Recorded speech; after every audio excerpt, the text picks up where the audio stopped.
Latest updates ఎప్పటికప్పుడు పొందడానికి big TV WhatsApp channel follow అవ్వండి. లింక్ డిస్క్రిప్షన్ లో ఉంది. పేదల ఇంట్లో ఉండాల్సిన రేషన్ బియ్యం కాకినాడ పోర్టులో కనిపిస్తోంది. పీడీఎస్ బియ్యం స్మగ్లింగ్ కు పోర్ట్ అడ్డాగా మారడం ఇప్పుడు కలకలం రేపుతోంది. రోజుకు వేల టన్నుల బియ్యం అడ్డదారిలో దేశం దాటుతోంది. ఇంత జరుగుతూ ఉన్నా అధికారులు ఎందుకు పట్టించుకోవట్లేదు? ఈ అక్రమ బియ్యం దందా వెనుక బడా కంపెనీలున్నాయా? అసలు కాకినాడ పోర్టులో ఏం జరుగుతోంది?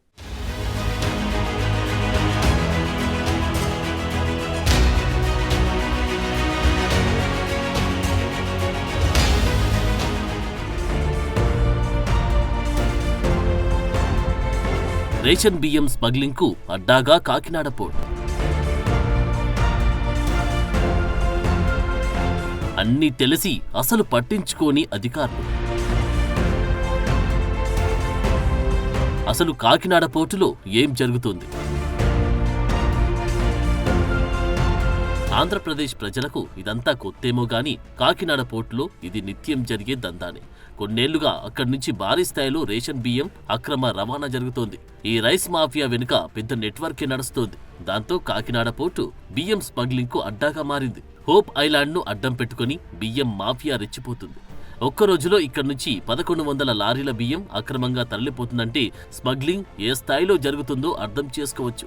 మరో ఆశ్చర్యకరమైన విషయమేంటంటే ఆ బియ్యం లారీలను తనిఖీ చేసేందుకు కేవలం 11 మంది సిబ్బంది మాత్రమే ఉన్నారని డిప్యూటీ సీఎం పవన్ కళ్యాణ్ స్వయంగా చెప్పారు. అంటే రేషన్ బియ్యం తరలిపోతుంటే ఆపేవారే లేరనే విషయం చాలా క్లియర్ గా అర్థమవుతోంది. ఈ లెక్కన బియ్యం మాఫియా ఎంత పెద్ద నెట్వర్క్ నడుపుతుందో తెలుస్తోంది.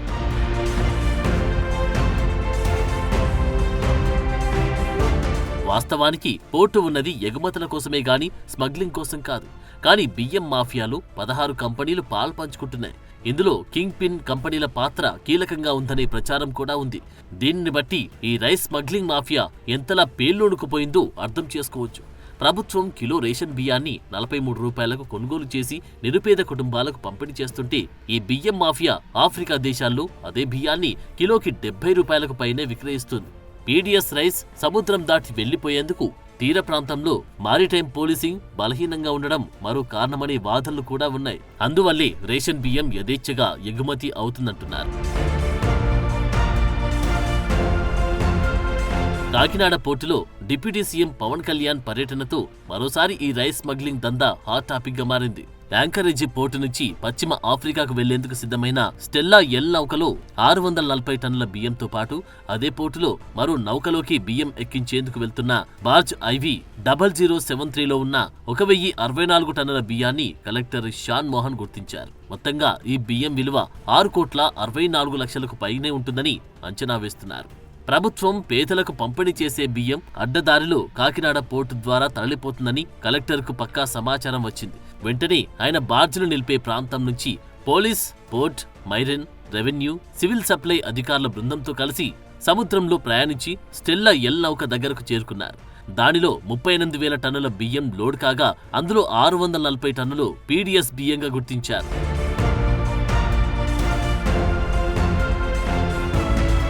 రేషన్ బియ్యం అక్రమ రవాణాపై కొన్నాళ్లుగా ఏపీలో తనిఖీలు జరుగుతున్నాయి. రాష్ట్ర పౌర సరఫరాల శాఖ మంత్రి నాదెండ్ల మనోహర్ 2 నెలల కిందట జరిపిన తనిఖీల్లో సీజ్ చేసిన బియ్యాన్ని ఇటీవలే బ్యాంక్ గ్యారంటీతో విడుదల చేశారు. ఇప్పుడు పట్టుబడ్డ బియ్యం నిల్వలు అప్పటివేనా లేక లెక్కల్లోకి రాని వేరే నిల్వలా అనేది తేలాల్సి ఉంది. నౌకలో ఉన్న 640 టన్నుల బియ్యానికి సంబంధించి 22 ఎగుమతి కంపెనీల రసీదులున్నట్టు తెలుస్తోంది. బార్జ్ ఐవి 0073 నౌకలో ఉన్న 1064 టన్నుల బియ్యం మరో 2 కంపెనీలకు చెందినదిగా ప్రాథమికంగా గుర్తించారు. ఈ రేషన్ బియ్యం అక్రమ రవాణా దందా లక్షల్లో జరుగుతున్నది కాదు. దీని వెనుక వేల కోట్ల వ్యాపారం జరుగుతోంది. దీని వెనుక పెద్దవాళ్లున్నారనే టాక్ కూడా వినిపిస్తోంది.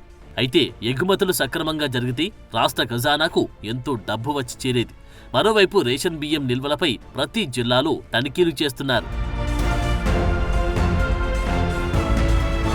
నిజానికి రేషన్ రైస్ మాఫియా ప్రజల దగ్గర నుంచి కిలోకు 10 రూపాయలు చెల్లించి బియ్యం కొంటుంది. దానికి డబుల్ రేటుకు మరొకరికి విక్రయిస్తుంది. అలా చేతులు మారుతూ వచ్చిన బియ్యం వయా కాకినాడ పోర్టు మీదుగా పశ్చిమాఫ్రికా దేశాలకు తరలిపోతుంది.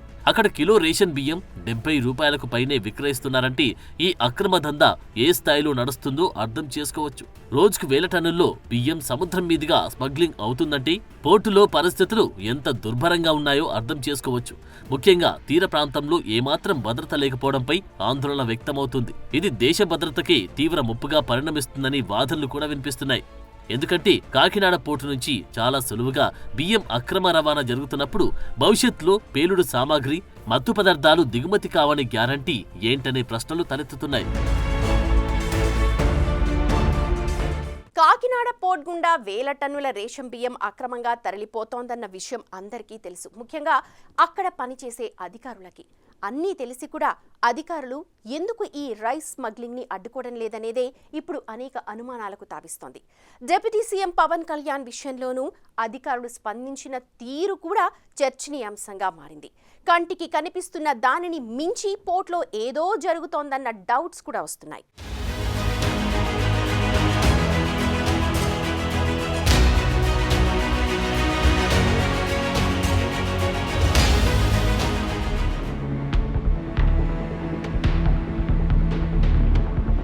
అధికారంలోకి రాకముందే కాకినాడ పోర్టులో జరుగుతున్న రేషన్ బియ్యం అక్రమ రవాణాపై Pawan Kalyan గలమెత్తారు.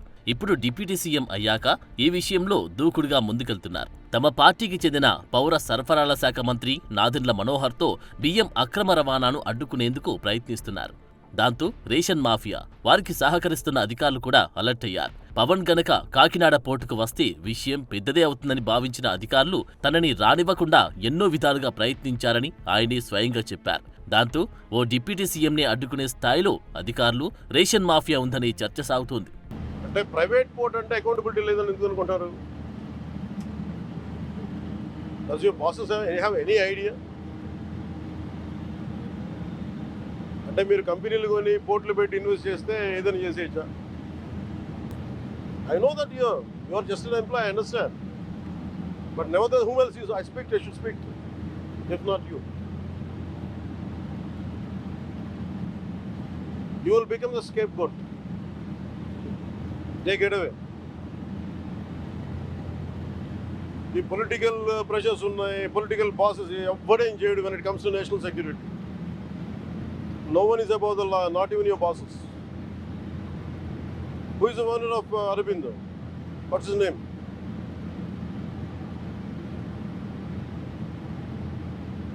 Who is your CEO? Praveen? Ask Praveen Aditya to come to Mangalgiri. Kakinada పోర్టుకు వస్తే 10,000 మంది ఉపాధి పోతుందని అధికారులు చెప్పడం చూస్తుంటే అక్కడ ఏ స్థాయిలో అక్రమ దందా జరుగుతుందో ఊహించుకోవచ్చు. ఎన్ని రకాలుగా పవన్ కళ్యాణ్ని అడ్డుకునేందుకు ప్రయత్నించినా చివరికి ఆయన రేషన్ బియ్యాన్ని పరిశీలించారు. దాంతో కాకినాడ పోర్టులోని లోపాలన్నీ బయటపడ్డాయి. షిప్ని కూడా సీజ్ చేయాలని పవన్ ఆదేశించారు. వీళ్ళకి ఎంత ధైర్యం అంటే వీళ్ళందరికీ కూర్చోబెట్టి కోర్టులకు వెళ్తారు. కోర్టులకు వెళ్ళి నా మీద ఒత్తిడి పెడతా ఉన్నారు. నా మీద కూర్చోబెట్టి మీరేం చేయలేరు ఇట్లా మాట్లాడుతున్నారు నాతోటి. నేను ఈరోజు ఇందాకే చెప్పాను, ఫస్ట్ దీనికి సంబంధిత పోర్ట్ ఎవరు, CEO ఎవరో, ఈ స్టేక్ హోల్డర్స్ ఎవరు, వాళ్ళకి నోటీసులు పంపించిన వాళ్ళకి ఆ షిప్ని సీజ్ చేయండి. Don't have any control on this being the district supplies. Already మన మినిస్టర్ గారు వచ్చినప్పుడు చీజ్ చేశాం సార్. ఇవన్నీ సీజ్ చేసి మళ్ళీ ఎలా వదిలేరు? బ్యాంక్ గ్యారంటీ మీద రిలీజ్ చేసాం. ఇవి పాడైపోతాయి. అదేనా ఇది? అదే సార్. దాంట్లో 50% ఉంది సార్. దీంట్లో మొత్తం అదే అన్నారు. మళ్ళీ ఇప్పుడు 50% వాళ్ళు బయట కొన్నారు, ఫ్రెష్ మిల్లింగ్ కొన్నారు సార్ ఈ మధ్య. అది ఇది మిక్స్ చేసి మీరు సీజ్ చేశాను మొన్నటి నుంచి ఇదే చెప్తున్నాను నేను బయటకు వచ్చినప్పటి నుంచి కూడా.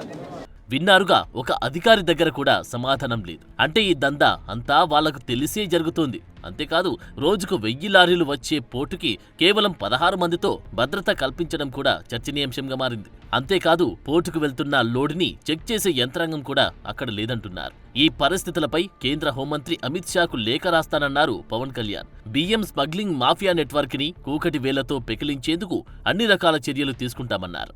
కాకినాడ పోర్టులో సెక్యూరిటీ ఇంత వీక్గా ఉంటే భవిష్యత్తులో RDX ఆయుధాలు, డ్రగ్స్ కూడా దిగుమతయ్యే అవకాశముందన్నారు. అసలే రాష్ట్రం గంజాయి, డ్రగ్స్ కి కేంద్రంగా ఉందని, ఇప్పటికే కాకినాడ పోర్టు నుంచి ఎంత డ్రగ్స్ ఎగుమతి, దిగుమతయ్యాయో తెలియదన్నారు.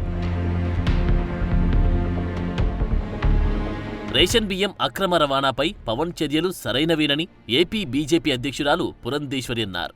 అవునండి, ఇది we are seeing an international smuggling of PDS rice. కాబట్టి ఇది ఇంటర్నేషనల్ ఇష్యూవే కదా. అండ్ ఇప్పుడు చాలా అనేక విషయాలు ఇప్పుడు ఇంటర్నేషనల్గా కూడా క్వశ్చన్స్ రేజ్ చేస్తున్నారు. కనుక వాటన్నిటిని దృష్టిలో పెట్టుకుని Pawan Kalyan garu it may turn out to be an international issue అని చెప్పడంలో ఎటువంటి అతిశయోక్తి లేదు. మనం ఎవరం కూడా ఇదేదో వారేదో మాట్లాడేశారని అనుకోవటానికి కూడా లేదు. 2-3 నెలల్లోనే రేషన్ బియ్యం అక్రమ రవాణాకు చెక్ పెడతామని AP civil supplies corporation chairman Sudheer కూడా చెప్తున్నారు. వాళ్ళు చేసేది ఏంటంటే అండి, ఎప్పుడూ ఒకసారి గత 5 ప్రభుత్వంలో 5 సంవత్సరాల నుంచి అలవాటు పడిపోయి ఉన్నారు. దీన్ని ఒక్కరోజే వీళ్ళలో ప్రక్షాళన జరగదు. మేము ఇక్కడ ఐడెంటిఫై చేసాం, ఇంకా చాలా పాయింట్లు ఉన్నాయి, చేయవలసినవి చాలా ఉన్నాయి. సో చర్యలు అయితే మాత్రం ఫస్ట్ టైం ఫైన్తో వీటితో పోతుంది. సెకండ్ టైం అయితే మాత్రం ఖచ్చితంగా కేసులు బుక్ చేసి they will be behind bars. అది మాత్రం ఫ్యాక్ట్. యాజ్ అన్ అడ్వకేట్గా నేను చెప్తున్నాను, రెండోసారి దొరికితే మాత్రం విపేక్షించేది లేదు. కానీ జరుగుతుంది. అది ఎక్కడ ఏంటి ఎవరు అన్నది బయటికి రావాలి. ఎవరో ఒక అనామకుడు ఎవరో ఒకళ్ళ పేరు పెట్టి జరుగుతుంది తప్ప background some big shots are there. It has to be identify. అది ఐడెంటిఫై చేస్తాం. మీకు ఒక 2 నెలల్లో కాకినాడలో ఆల్మోస్ట్ 70 to 80% దీన్ని అరికట్టే విధంగా మేము మా యొక్క అడుగులు వేస్తున్నాం. మరోవైపు ఎగుమతులు ఆపితే కార్మికుల ఉపాధి దెబ్బతింటుందని చర్చ జరుగుతోంది. అందువల్ల కింది స్థాయిలో జరిగే రేషన్ మాఫియాను అరికడితే పీడీఎస్ బియ్యం కాకినాడ పోర్టు దాకా రావంటున్నారు కార్మిక సంఘాల నాయకులు. ఎందుకంటే ఇక్కడ ఎవరున్నా ఈ పీడీఎస్ రైస్ అనేది మిగతా రైస్లో కలవచ్చు, కానీ దాన్ని అరికట్టవలసిన చోట అరికట్టాలి తప్ప ఇక్కడ ఎవరో ఒక వ్యక్తిని టార్గెట్ చేసుకుంటే ఇక్కడ మిగతా కార్మికులందరూ 30,000 మంది కుటుంబాలు రోడ్డున పడతాయి. మేము కార్మిక పరంగా మేము ఏంటంటే ఈ చెక్ పోస్టులు పెట్టడం మూలంగా మేము మా వాళ్ళు ఒక రోజుకి ఒక 800-900 రూపాయలు సంపాదించుకుంటారు. పొద్దున 9 గంటలకి మొదలెడితే రాత్రి 7-8 గంటలకి కంప్లీట్ అవుతుంది ఒక బార్జీ లోడింగ్ అన్లోడింగ్. కానీ ఒక బార్జీకి లోడింగ్ అన్లోడింగ్ చేయాలంటే 150 మంది కార్మికులు పనిచేస్తేనే కానీ ఒక బార్జీ లోడింగ్ అన్లోడింగ్ అవ్వదు.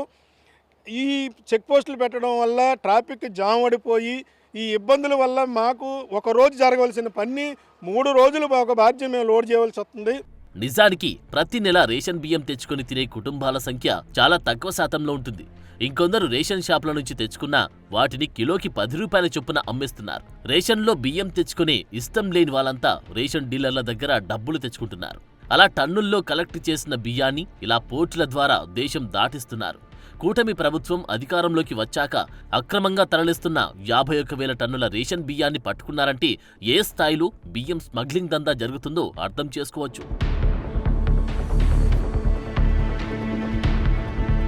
ఈ రేషన్ బియ్యం స్మగ్లింగ్ ని అరికట్టాలంటే 2 మార్గాలున్నాయి. ఒకటి పేదలకు సన్న బియ్యం పంపిణీ చేయడం, రెండోది రేషన్ బియ్యం వద్దనుకున్న వాళ్లకు బియ్యానికి బదులుగా డబ్బులు పంపిణీ చేయడం. ఈ 2 చేస్తేనే పీడీఎస్ బియ్యం అక్రమ రవాణా దందాకు చెక్ పడుతుందని అభిప్రాయాలు వ్యక్తమవుతున్నాయి. ఎందుకంటే రేషన్ ద్వారా వచ్చే బియ్యం నాణ్యత లేకపోవడం వల్లే ప్రజలు వాటిని అమ్ముకుంటున్నారనే చర్చ ఉంది. అందువల్ల వాటి స్థానంలో సన్న బియ్యం పంపిణీ చేస్తే జనం వాటిని అమ్మేందుకు ఇష్టపడరు. అలా కాని పక్షంలో ఎలాగూ రేషన్ బియ్యాన్ని ప్రభుత్వం కిలోకి 40 రూపాయలకు పైనే వెచ్చించుకుంటోంది. ఆ డబ్బులనే పేదలకు పంచితే వాళ్లకు నచ్చిన బియ్యాన్ని కొనుక్కుంటారు. ఇప్పటికే కొన్ని రాష్ట్రాల్లో ఈ విధానం అమల్లో ఉంది. అప్పుడే రేషన్ షాపుల దగ్గరే ఈ స్మగ్లింగ్ కు చెక్ పడుతుంది. లేని పక్షంలో రేషన్ బియ్యం ఇలా పోర్ట్ల దాకా వెళ్తుందని వాదనలు వినిపిస్తున్నాయి.